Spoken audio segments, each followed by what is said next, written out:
Hey friends, welcome to Six Hearts on Six Acres. First off, I want to tell you that I am not a prepper, but this is what my pantry looks like. It is full of fruits and vegetables that I grew, harvested, and preserved so that I could make meals like these without having to go to the grocery store.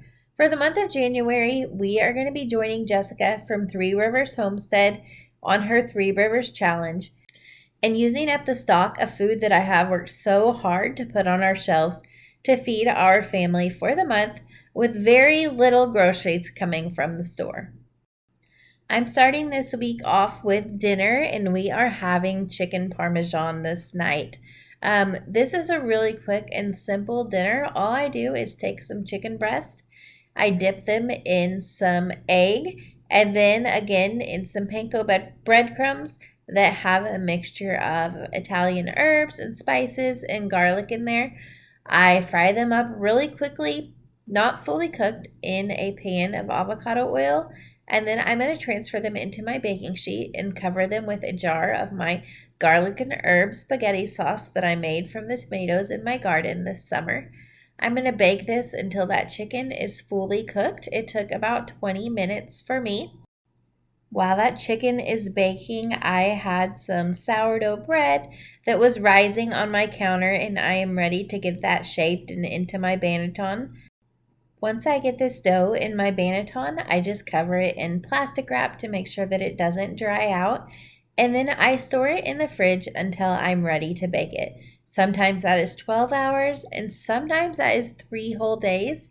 Either way, it does excellent. I have not had any issues so far. I think 3 days is the longest that I've let it sit, but I know that you can let it sit longer than that and still have a delicious loaf of bread. It continues to rise very slowly while in the fridge, so it can eventually overproof, but I haven't had any do that so far.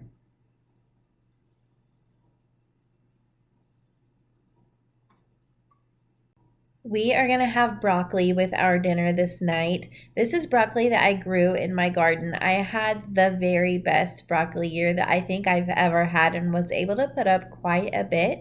I just blanched it and then flash froze it and then vacuum sealed it, and we have been eating quite a bit. I think I actually only have like 2 bags left. You saw me really quickly put some cheese on that chicken right before it was finished baking so it can get nice and melty. And then once it comes out of the oven, I like to sprinkle it with some Italian seasoning. I do have fresh parsley. I wish I would have ran out to the garden and grabbed some, but it was late and it was cold and I was just ready to get dinner going. But obviously, fresh is always better. I boiled up that pasta, threw in another jar of spaghetti sauce, and then I'm just going to top this with this chicken parmesan. This dinner was so good, and I actually think all of my kids loved it, and some of them even took it for lunch the next day. This is the next morning, and in my head, I was putting together another loaf of sourdough. Now, I wanted to experiment with this loaf. I have always used fed starter that had risen to make all of my loaves, but I had read a little while back that that wasn't important and you could use an unfed starter, more of a discard at this point to bake. And so I wanted to experiment with that, and I will say that I gave it 2 chances, but I will be sticking with a fed starter. I end up with a much better result and a fluffier dough that tastes a lot better. After that, I am feeding my sourdough and getting it ready for another day.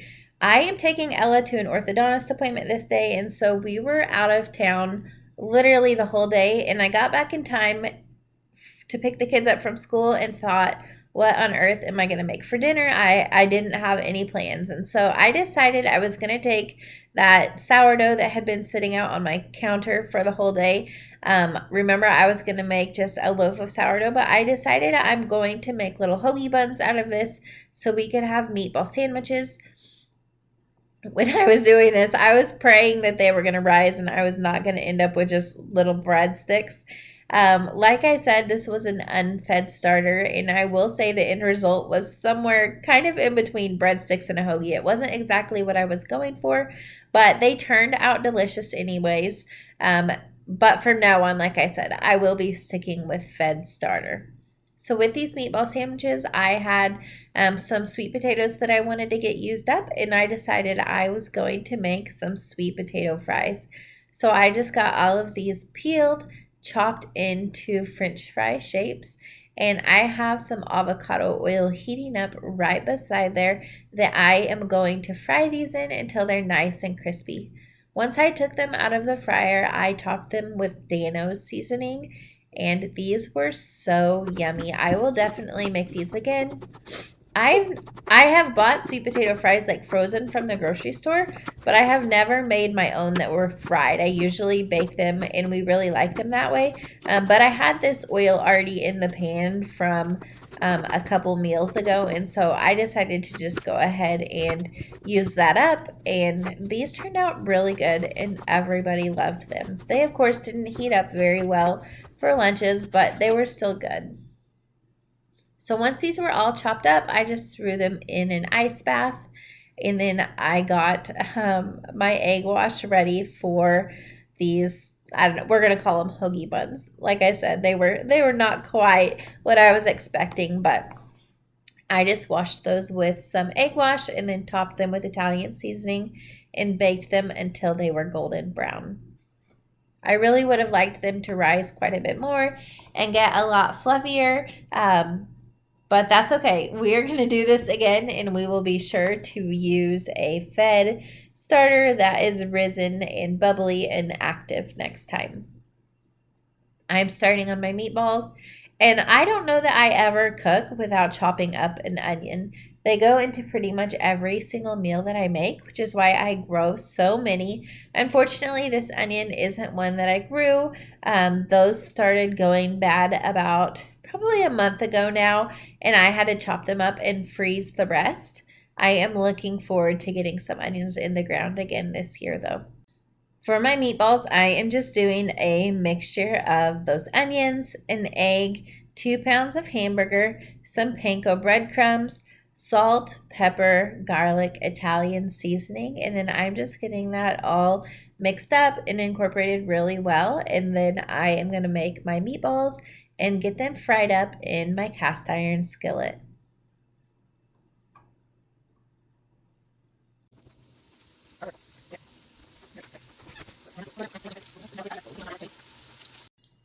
Once I get my meatballs fried up on all sides, I'm going to transfer them just into a baking dish, and I'm going to top them with another jar of that garlic and herb spaghetti sauce that we canned up this year. And I'm going to bake those until they are nice and bubbly and warm and all the way cooked through. This spaghetti sauce is so good. It's something that I make every single year.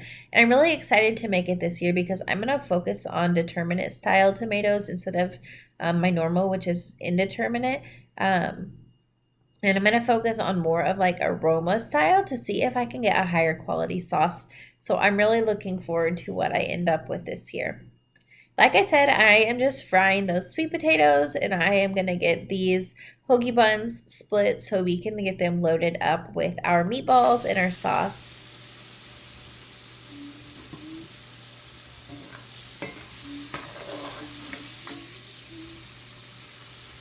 You, of course, cannot have a meatball sandwich without some mozzarella cheese on top, so I am just grating some of that up so I can add that to the top of these sandwiches.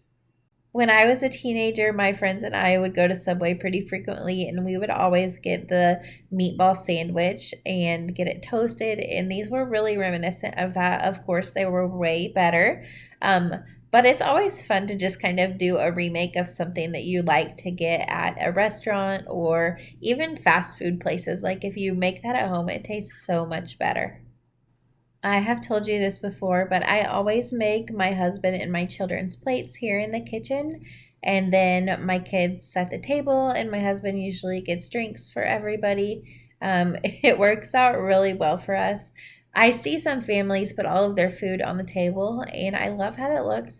But I feel like it's a lot more mess for us since our dining room is in a completely different room than the kitchen. This meal was so delicious. We are at a new day now. I had to work this day, and so you can see it's already 6 o'clock at night.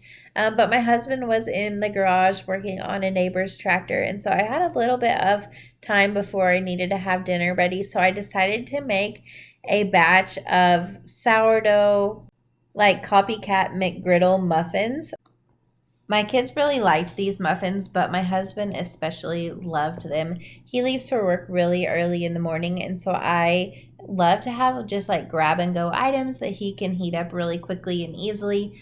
And so he has a healthy breakfast that keeps his belly full while he is working.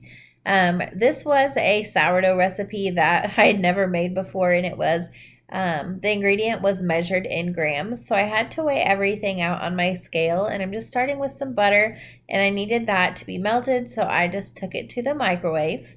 And then once it's melted, you just add all of the rest of the ingredients into this. It was super quick and easy to make. I will make sure and link all of the recipes that I'm using in my description below. So if you want to remake anything, you have it right there at your fingertips, easy peasy, so you can recreate these recipes for your own family. Everything that I made in this video, I would definitely make again. Like I said, the only change that I would do is to make sure and always use an active fed sourdough when you are just making bread. Like obviously sometimes I do use discard for some recipes, but when I'm doing that, I'm using it in recipes like tortillas that don't really need to rise, or I am supplementing that sourdough discard with baking soda or baking powder or yeast or some other type of leaven so that my dough is still nice and fluffy, because on its own it just did it did not get the fluffiness that I would have liked. But let's jump back to these muffins. So to that melted butter, all you need to do is add in your sourdough starter, your milk, a little bit of maple syrup. We're going to go in with some flour, some baking powder, and then add in all of that breakfast sausage. Make sure it's cooled off just a little bit, and then mix that together. And then I just put it into a sprayed muffin tin and baked it in the oven. These were so good and they smelled so good. They had that sweetness and saltiness together that a McGriddle from McDonald's has, but they were just handy to pull out of the fridge. They reheated really well. They were a great breakfast item that I will for sure be making again. I have made them in the past, but never with sourdough, and that just adds another level of flavor to these, and they were so good.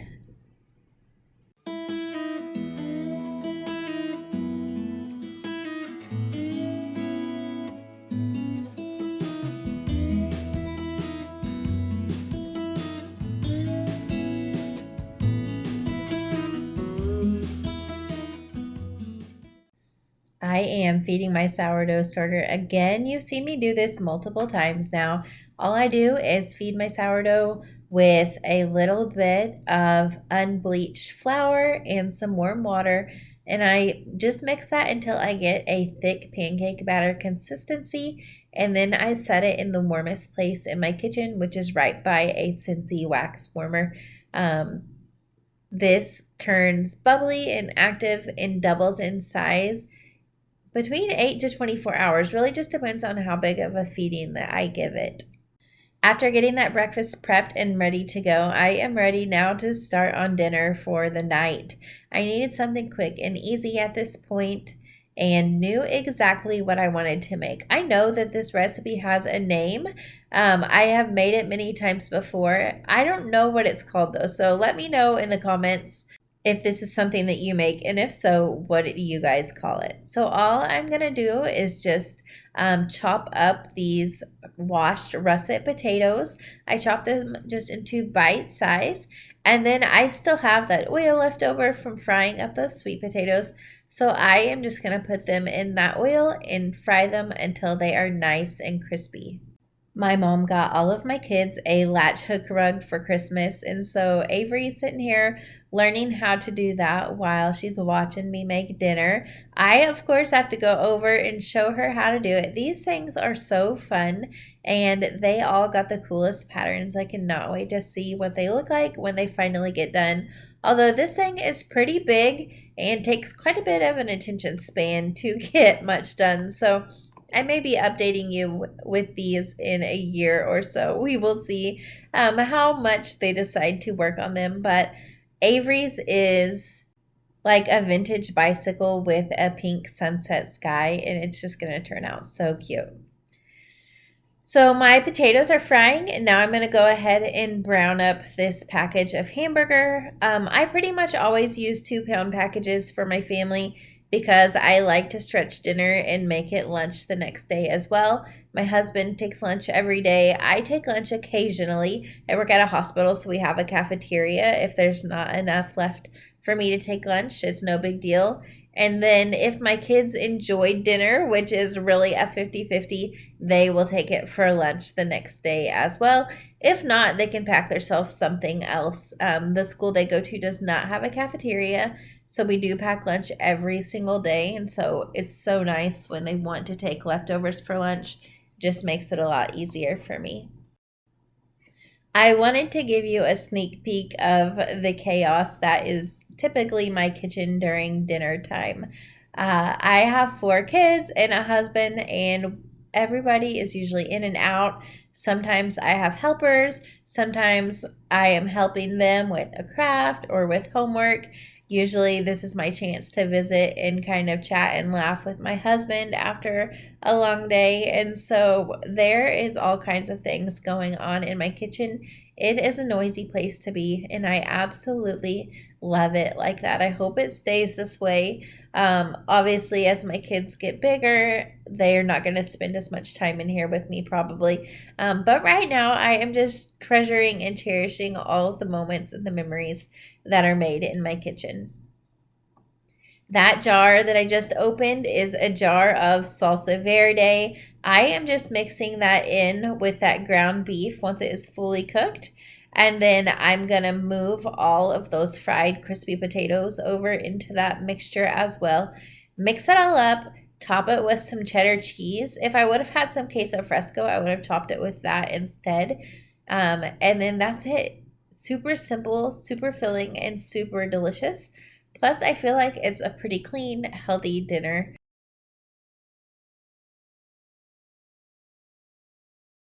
I am sitting here trying to remember how many of my kids liked this dinner. I think 3 of them liked it, which is a pretty good number. If I'm being completely honest, it's very rare that all 4 of them like the dinner, and I don't make them finish it if they don't enjoy it, but they don't get anything else to eat either.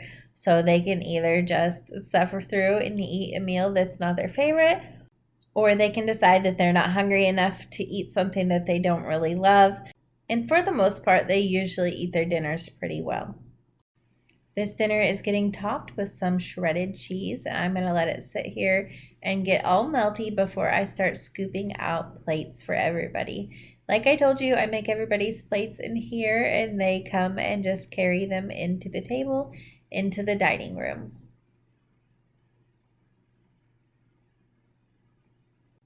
I don't know how I missed filming this, but somehow I did. But I mixed up some sourdough bagel dough. This is the very first time that I have ever made these.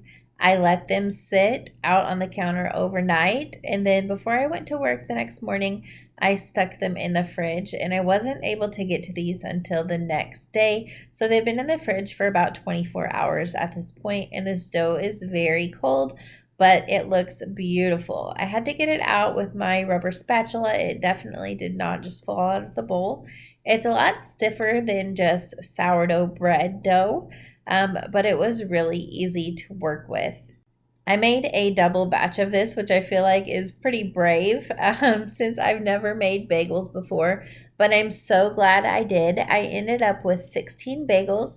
I made half of them everything but the bagel and half of them plain, and they were really good. They made excellent breakfast sandwiches. My kids munched on them for after school snacks. They disappeared in just a few days, and I will definitely be making them again. There are 2 main ways to shape your bagel dough. Some people start out with a ball and then they use their thumbs to make a hole in the middle and stretch it. And then some people do what I'm doing, where you make like a long rope and then connect the ends. I have seen on the kind of bagels where you use your thumbs and makes that hole, that sometimes when they rise, they don't still have a hole in the middle. And I really wanted these to just look pretty and look like traditional bagels, especially since it was my first time making them. And so I'm really glad that I did it this way. They stayed together really well. They looked beautiful, and this was really quick and easy as well. It didn't take any time at all. I like store-bought bagels, but they're definitely not my most favorite breakfast bread. I really prefer English muffins. But these homemade ones were nothing at all like store-bought. They were so good. I've never had like a restaurant bagel before. We don't really have anywhere local that sells those. So I can't compare to anything like that. But the flavor and the texture of these is nothing at all like a store-bought bagel. They are dense and heavy and chewy, and just really amazing.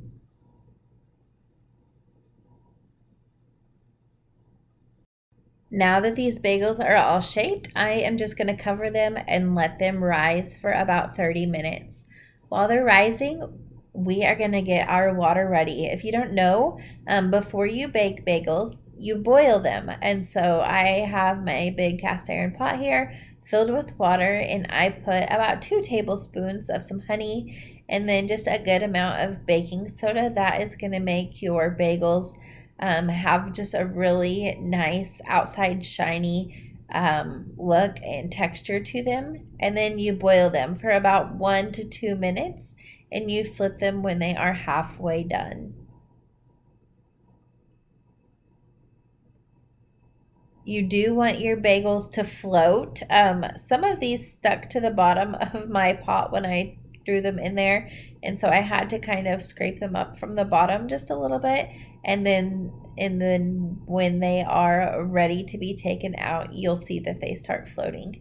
You want to make sure and get as much water off of the bagel as possible before you put them on your parchment paper, so that when you bake it, they make sure and dry up really well and get a nice texture on the outside.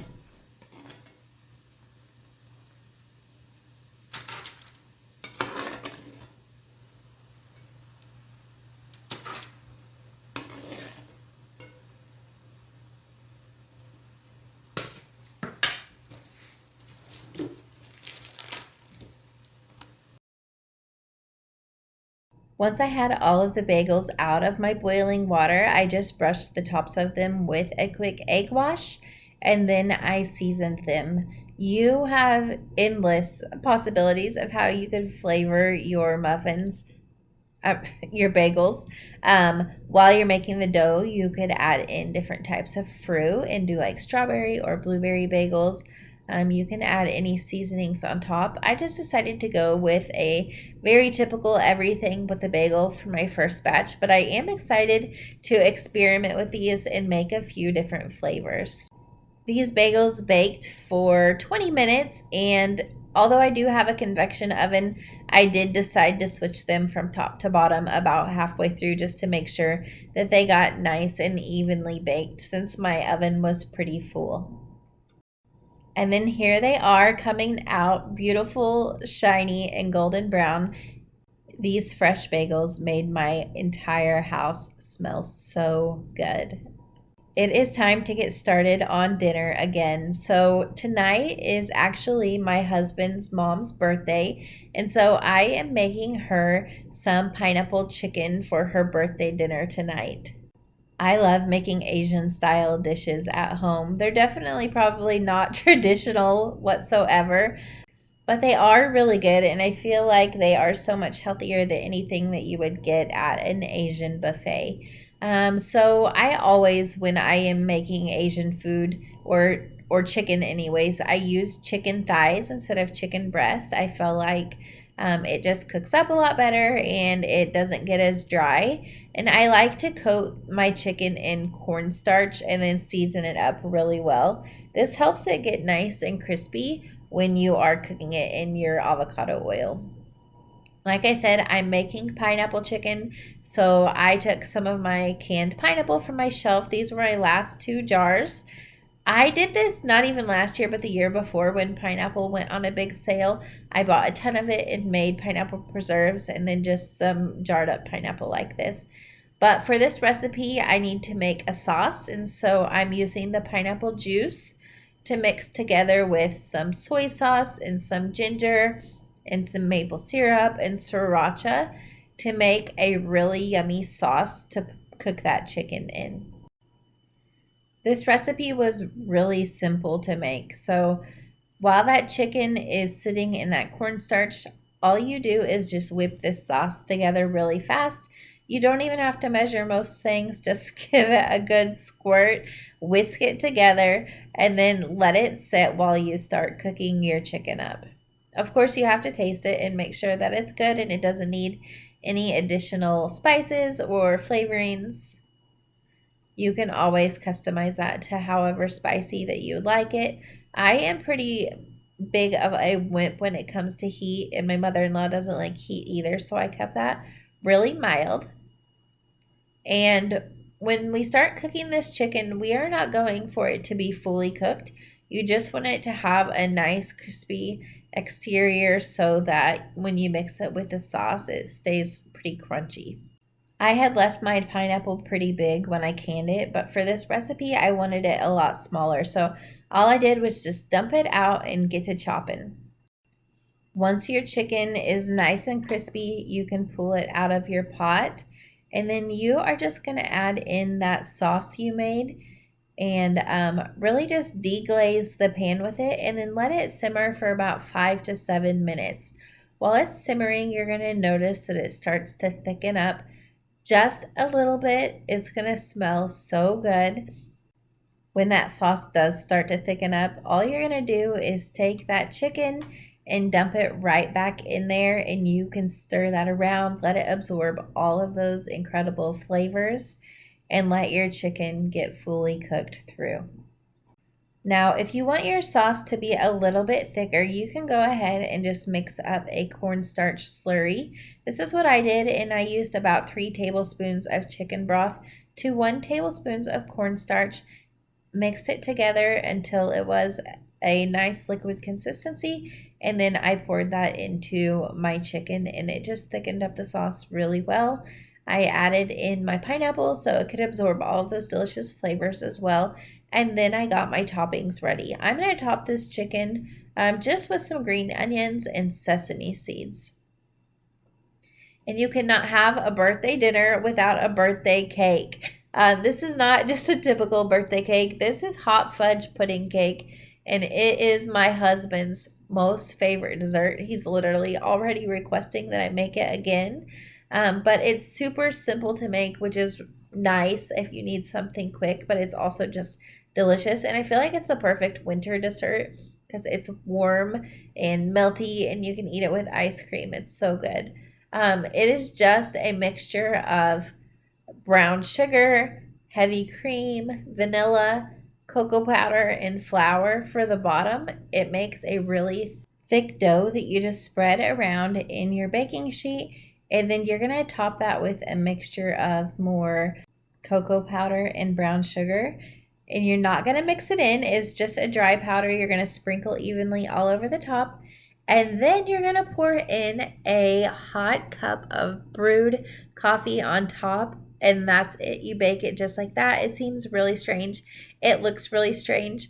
But when you pull it out of the oven, the coolest thing happens and all of the layers switch. So your thick brownie-like layer is going to be on the top, and on the bottom you're going to have a really runny, melty, hot fudge-like syrup if you eat it when it's hot. If you eat it when it's cooler, your topping is going to absorb all of that, and it's going to be more like a pudding. But either way, it's delicious. Does anybody else hide dishes in their stove and then completely forget they're in there when you need to preheat your oven? I do that all the time, and it drives myself crazy. I really just wanted some simple sides with this dinner, so I'm just going to do some steamed broccoli. I am throwing that in my Instant Pot just for ease because I already had it out cooking some white rice to serve with this pineapple chicken. So all I did was pull that rice out. You guys have seen me make that before. It is equal parts rice and water, and then just push the rice button on your Instant Pot and you have perfectly cooked rice. When you are doing broccoli, all I do is bring it up to pressure and then turn it off and then quick release, and it is finished and ready to go. Like I said, I am topping this chicken with green onions and sesame seeds, and it looks absolutely beautiful, and it was so good. And I had leftovers, which is always nice for me.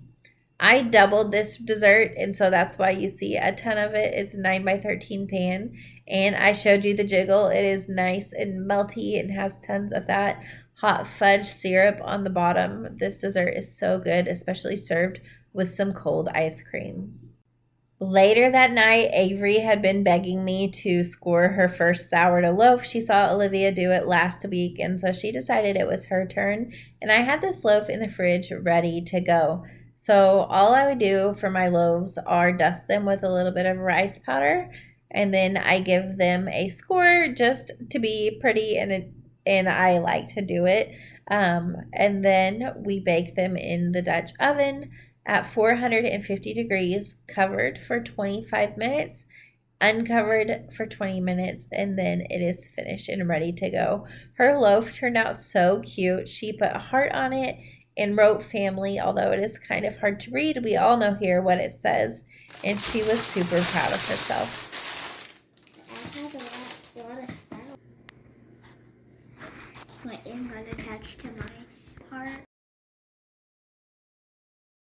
Here I am mixing up some more sourdough. I feel like that has been a common theme throughout this entire challenge. But it is something that is still pretty new to me, and I am absolutely loving making it a part of our meals in multiple different ways. So right now I am putting together like a pizza dough because I want to make some cheesy garlic breadsticks for our lunch on Sunday. This dough had a little bit of different ingredients than most of the breads that I have made so far with the sourdough. It had some honey in there, which is something that I hadn't put in so far. But this dough, again, is one that I was experimenting with an unfed starter. And I had the same experience as I had before. It turned out fine. It tasted good. But I was making those breadsticks and they didn't rise very well. And they weren't fluffy like you want your breadsticks to be. So I came to that same conclusion. From now on, I'm not going to experiment anymore. I will only be using active sourdough starter to make my bread products, and I will save my unfed or my discard for things that I'm going to be adding additional leaven to. I decided instead of cutting this into breadsticks that I was just going to do it quick and easy and spread it into my pan and then cover it to let it rise while we're at church. And then I would cut it into breadsticks, but not completely apart before I baked it. We did run out of yogurt a few days ago, and so I needed to make another batch of that. You saw me do this last time. It's super simple. All I do is put in a half a gallon of Fairlife whole milk, 1 whole can of sweetened condensed milk, 2 tablespoons of yogurt. I swear I'm going to remember to save some back this time because I always forget, and then I always have to buy a container of yogurt, which my kids eat it. It's not waste, but it's something that I'm having to spend money on that I don't need to just because I'm forgetful. But I will make sure to save some of this batch back so that I don't have to do that again. Yogurt is something that I make very frequently in my home. My kids eat it for snacks and for lunch and for breakfast. It gets munched on a lot, and it's nourishing and healthy, and so it's something that I love to have around the house. We are now home from church. These breadsticks have rose a little bit, but you can tell that they don't look a ton different even though it is several hours later. I am just topping them with a garlic and Italian seasoning butter. I'm going to spread that all around, top it with some shredded cheese, and then get those baked. I don't know why, but I was so tired today and decided that I needed something super quick and easy for lunch. So I just decided to make a super simple potato soup. And so I just peeled them all and diced them up small and then boiled them with some onion and seasoning. Now, usually when I make potato soup, I like to load it with carrots and celery and cheese. But today I was just really craving something simple and fast so I could have a Sunday afternoon nap. So that is exactly what we did, and it was actually really good. I don't ever make potato soup like this where it's just more of a brothy soup. But I may do that more often because I don't know, there was just something that was really good about it. I had a bunch of leftover ham that I had vacuum sealed from Christmas time. And the night before, I didn't film it. I needed a night off from filming, but I just made a ham and cheese quiche. So I had this thawed out and I had extra ham. So I decided to throw this into my potato soup as well to give us some good protein and some extra flavor. This ham was delicious and it was such a good addition to the soup. Vacuum sealers are such a great way to not waste any leftovers. I have tons of ham and vegetables and stuffing and just all sorts of things that I don't want to throw away, but I also don't want to eat at the time. And I just throw them in my vacuum sealer and then throw them in my freezer, and I can pull them out when I'm ready to use them. I'll make sure to link my vacuum sealer in the description below. And I also have a coupon code that you guys could use for it. It works really well and I love it and use it frequently. To make this soup a little creamier, since I'm not going in with all of the cheese and the roux that I normally do, I just mashed up those potatoes a little bit and then added some half and half, and it was ready to go. This is the end of my cooking for the week. I feel like I made so much food this week. It was all delicious. Thank you so much for being here. Please subscribe if you like these videos, and I will see you again next week.